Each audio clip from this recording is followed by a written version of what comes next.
दोस्तों नमस्कार। आशा है कि आप अच्छे होंगे, आपका दिन खुशी से गुजरे। इसी के साथ हम इस वीडियो का शुभारंभ करते हैं। दोस्तों, आजकल बहुत सारी चर्चाएं सुनने को मिलती हैं कि जुनैद ने जो कांग्रेस जनता पार्टी का आंदोलन था उसमें खाना खिलाया, यानी कि मुसलमान बहुत अच्छे होते हैं। भाई, इस बात से किसने इनकार किया कि मुसलमान बहुत अच्छे नहीं होते? जब हम मुसलमानों की चर्चा करते हैं, अगर वो जुनैद ने कांग्रेस जनता पार्टी के या और लोगों को खाना खिलाया, वो एक अच्छा इंसान है, लेकिन वो मुसलमान अच्छा नहीं है। क्योंकि मुसलमान की परिभाषा इससे होती है, वो खुदा के, अल्लाह के, यहाँ उसका तसव्वुर कैसा है, अल्लाह उसको किस तरह मानता है। लेकिन जैसा कि मैंने आपको बताया, अल्लाह एक मोहम्मद का बना हुआ करैक्टर था, एक काल्पनिक विचारधारा थी, और उस अल्लाह के नाम पर मोहम्मद ने बहुत सारे काफिले लूटे, जिसका मैं समय से वीडियो में आपको देता रहता हूँ। तो दोस्तों, सवाल ये नहीं है, हर इंसान जब पैदा होता है वो अच्छा ही होता है, लेकिन मुसलमान जब अच्छा होता है तो सच्चा मुसलमान नहीं कहला जाता था, वो एक सच्चा इंसान होता है। और सच्चा इंसान कभी भी अच्छा मुसलमान हो ही नहीं सकता, सच्चा मुसलमान हो ही नहीं सकता। तो जो हिंदुओं की मदद करते हैं, मंदिरों को दान देते हैं, गिरजों को दान देते हैं, हमारे गुरुद्वारों को दान देते हैं, वो लोग एक अच्छे इंसान हैं, उनमें मानवता आ गई है, उसमें इस्लाम रूपी दानवता, इस्लाम की जो गुंडागर्दी है उन्होंने उसको बाहर फेंक दिया है।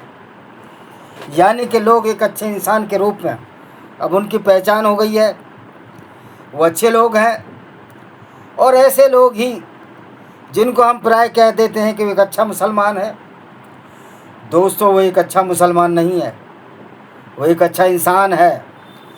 क्योंकि अच्छा उस मुसलमान वो है, अब बिल्कुल ठेठ भाषा में कहें, स्ट्रेट फॉरवर्ड भाषा में कहें, अच्छा मुसलमान वो है जो आतंकवादी है, जो गैर मुस्लिमों को कत्ल करे। क्योंकि कुरान में सैकड़ों ऐसी आयतें हैं जो गैर मुस्लिमों को कत्ल करने की बात कहती हैं।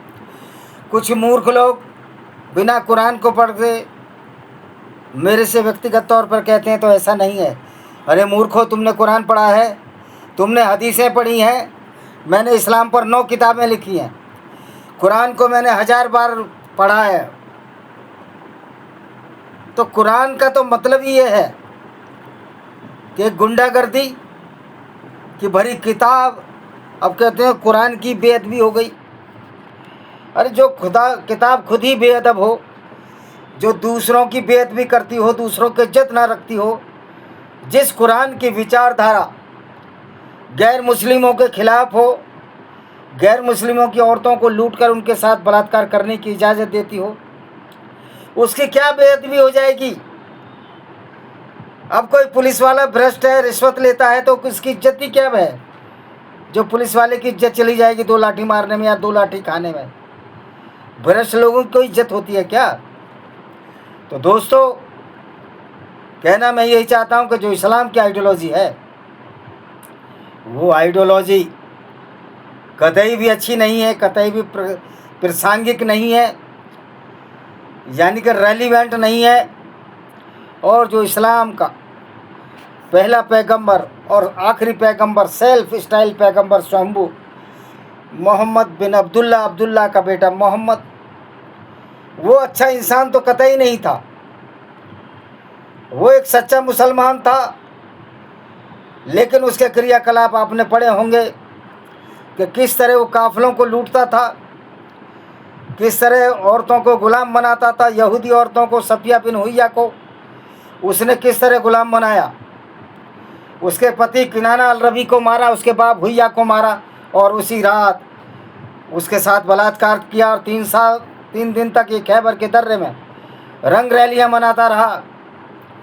जो एक मुसलमान सिखों को पानी पिलाए, हिंदुओं को पानी पिलाए, निश्चित तौर पर एक अच्छा इंसान है। अच्छा इंसान जब ही बनता है जब उसमें से इस्लाम रूपी बैक्टीरिया या वायरस बाहर आता है। दोस्तों, इस्लाम कोरोना से भी खतरनाक बैक्टीरिया है, क्योंकि मैं पहले भी कहा है कि मनुस्मृति भी इस तरह एक डेंजरस वायरस है जिसने हिंदू समाज को तार तार कर दिया। लेकिन आज तो हिंदुओं में साहस है कि वो मनुस्मृति को फेंक सकते हैं, मनुस्मृति को निगलेक्ट कर सकते हैं, उसको नहीं मानेंगे। क्या मुसलमानों में इतना साहस है कि मोहम्मद को झूठा पैगंबर माने, मोहम्मद को एक लुटेरा माने, मोहम्मद को एक बलात्कारी माने, मोहम्मद को एक हत्यारा माने, जो कि उनकी किताबों से जाहिर होता है। Anybody else within the Muslims have or has the dare to certify that according to the book of the Quran that Muhammad was the perfect pedophile, rapist, robber and killer? किसी में कहने की हिम्मत है कि मोहम्मद में एक ऐसी मानसिक बीमारी थी जिसको पीडोफाइल कहते हैं, यानी जो बच्चों के साथ दुर्व्यवहार करते हैं, छोटी छोटी बच्चियों के साथ बलात्कार करते हैं। याद रखिए, जब 6 साल की आयशा ने मोहम्मद से निकाह किया और जब मोहम्मद ने उस निकाह को कंप्लीट किया, यानी जब उसने मैरिज कंप्लीट की, आयशा के साथ इंटरकोर्स किया, उस समय उसकी आयु 9 साल थी। तो ऐसा मानसिक विक्षिप्त व्यक्ति जिनका पैगंबर हो, जिसका बार बार वो उदाहरण देते हों, क्या वो अच्छा व्यक्ति हो सकता है? ये सोचने और समझने का विषय है। तो जो हिंदुओं की तारीफ़ करते हैं, हिंदुओं के फेवर में रहते हैं मुसलमान, या यहूदियों के या गैर मुस्लिमों की इज्जत करते हैं, वो वास्तव में एक अच्छे इंसान हैं। और इस्लामिक डिक्टेटरशिप, इस्लामिक आतंकवाद, इस्लामिक बेगैरती को त्याग कर वो अच्छे इंसान बन चुके हैं।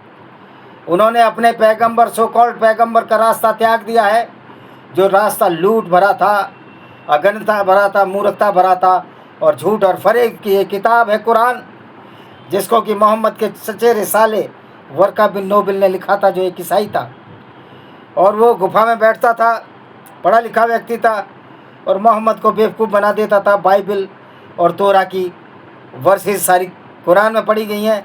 आप अगर बाइबल को पढ़ें, कुरान को पढ़ें, तो आपको पता लग जाएगी कि कुरान सिर्फ यहूदी की धर्म पुस्तक तोरा और बाइबल के ओल्ड टेस्टामेंट की नकल भर है, उससे कहीं ज़्यादा कुछ नहीं। तो ये अल्लाह भी मोहम्मद का बनाया हुआ था। अब सवाल ये, महमूद गजनवी, महमूद गोरी, नादिर शाह और चंगेज़ खान, आपको बता दें वो मुस्लिम नहीं था, वो एक बुद्धिस्ट था।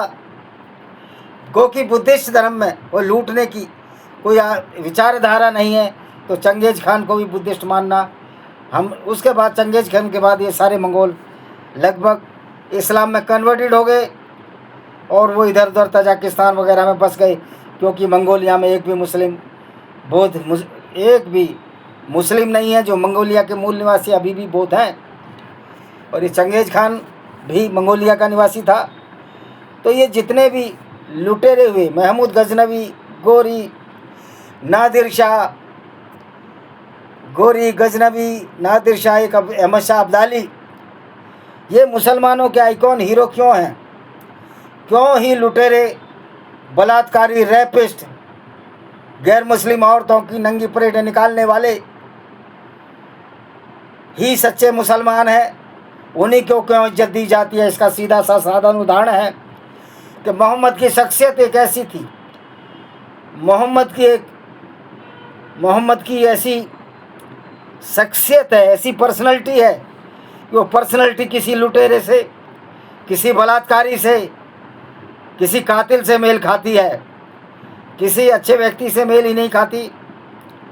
यही वजह है कि उस व्यक्ति को, जो मुसलमान हिंदुओं की सेवा की, जिसने कांग्रेस जनता पार्टी में या अन्य अवसरों पर भी जो हिंदुओं की मदद करते हैं, ईसाइयों की मदद करते हैं और गैर मुस्लिमों की मदद करते हैं, वो मुसलमान सच्चे मुसलमान नहीं है। इस्लाम की दृष्टि में वो भी नरक में जाएंगे, दोजख में जाएंगे, जहन्नुमी हैं। क्योंकि इस्लाम तो सिर्फ आज्ञा देता है गैर मुस्लिम औरतों के साथ लूट कर उनके साथ बलात्कार करना, उनको बाज़ारों में बेचना और उनके मर्दों को कत्ल करना और छोटी छोटी बच्चियों से बलात्कार करना, जो मोहम्मद को रहमदिल कहते हैं। मैंने पिछली बार वीडियो डाला है, आप देख लीजिएगा।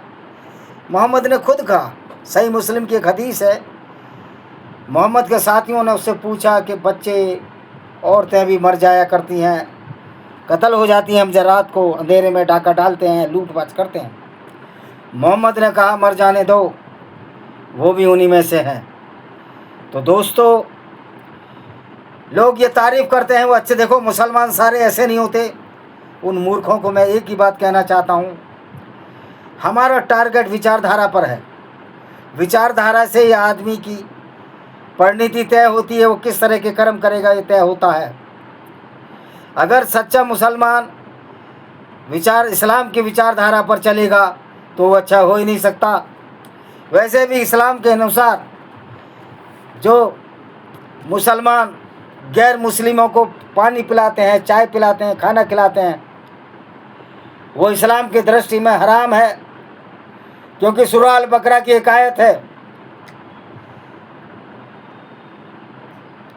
कि सूरह अल बकरा चैप्टर 2, चैप्टर 5 और चैप्टर 9 पढ़िए कि अपना मित्र किसी भी गैर मुस्लिम को ना बनाए, क्योंकि गैर मुस्लिम तुम्हारे परम शत्रु हैं। वो जहन्नुमी है, जहन्नुम की आग में जलेंगे, वो काफिर है। मैं चंद्रशेखर, रावण और मायावती जैसे तथित सो कॉल्ड बहुजनवादी नेताओं से पूछना चाहता हूँ कि आप किस आधार पर शेड्यूल कास्ट और माइनॉरिटी मुस्लिम गठबंधन बना रहे हैं। इस्लाम तो तुम्हारी औकात या मेरी औकात एक कुत्ते और जानवर से भी नीची मानता है, क्योंकि इस्लाम में यहूदियों के लिए कहा गया है कि जो आज के जन्म में बंदर और सूअर हैं वो पिछले जन्म में यहूदी थे। तो दोस्तों, अच्छा मुसलमान होने का मतलब है उसने इस्लाम छोड़ दिया है, अच्छा इंसान हो गया है, वो इस्लाम छोड़ दिया है, वो आतंकवादी नहीं रहा। अब मोहम्मद साहब की जो विचारधारा थी, लूट पाट की विचारधारा, औरतों को लूट कर बाज़ारों में बेचने वाली विचारधारा, उस पर अमल नहीं करता। इसलिए वो लोग जो इस्लाम की पैमाने और कसौटी पर खड़े उतरते हैं, जो लुटेरे हैं, बलात्कारी हैं, गैर मुस्लिम औरतों को लूटने वाले हैं, इस्लाम की दृष्टि में वो अपराधी नहीं है, बल्कि इस्लाम की दृष्टि में वो हीरो हैं। आज पाकिस्तान ने गौरी गजनी मिसाइल बनाई है, शाहीन बनाई है। ये पाकिस्तानी कितने मूर्ख हैं जो इस हिंदुओं से या कन्वर्टेड हैं और जो कहते हैं कि बुद्धिस्टों से कन्वर्टेड हैं। बुद्धिज़्म तो बहुत बाद की चीज़ है। ये क्षत्रिय राजकुमार थे, क्षत्रिय कोई बुद्धिज़्म में वर्ण व्यवस्था नहीं थी। तो जो उन मूर्खों को भी समझाना चाहता हूँ, बुद्धिस्टों को, बुद्धिज़्म में भी त्रिपिटक में ऐसी बात लिखी है, कोई प्रवर्तक यानी कोई पैगंबर या कोई डिटी या प्रवर्तक बोलते हैं हमारे यहाँ, देवता या अवतार, प्रवर्तक वही हो सकता है जो क्षत्रिय कुल में जमा हो। ये स्वयं भगवान बुद्ध और महावीर की वाणी है। तो मैं उन मूर्खों से, बुद्धिस्टों से पूछना चाहता हूँ कि तो जो ख़ास तौर पर जो हमारे शेड्यूल कास्ट से कन्वर्टेड बुद्धिस्टों से पूछना चाहता हूँ कि आपने बहुजन का कॉन्सेप्ट कहाँ से पाला है। बड़ा ही पागलफुल कॉन्सेप्ट है। आप 87 से 93 तक अध्याय 1 मनुस्मृति का पढ़िए। किसान और पशु पालक जातियाँ क्षत्रिय वर्ण में आती हैं या वैश्य वर्ण में आती हैं, व्यापार करती हैं, तो ये बहुजन का फंडा किधर से है? फिर तो बहुजन 15% रह गए तुम्हारे, जिनको आप शूद्र मानते हो सो कॉल्ड। और आदिवासी तो बहुजन में आते ही नहीं, वो तो वर्ण व्यवस्था में है ही नहीं। आदिवासी कहीं, वो तो वर्ण व्यवस्था से बाहर है। तो फिर वो बहुजनों में कैसे गिन सकते हो? मनुस्मृति में तो उनका जिक्र तक नहीं है। चूँकि आदिवासी खेती वाले और पशुपालन वाले हैं, वो भी वैसे समुदाय में आता है। यद्यपि मैं मनुस्मृति को बिल्कुल नहीं मानता हूँ।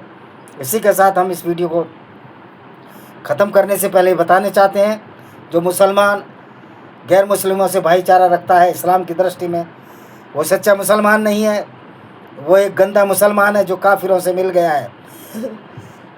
वो मुसलमान ही नहीं है। इसी के साथ हम इस वीडियो को विराम देते हैं। वंदे मातरम, जय हिंद, आपका दिन शुभ हो।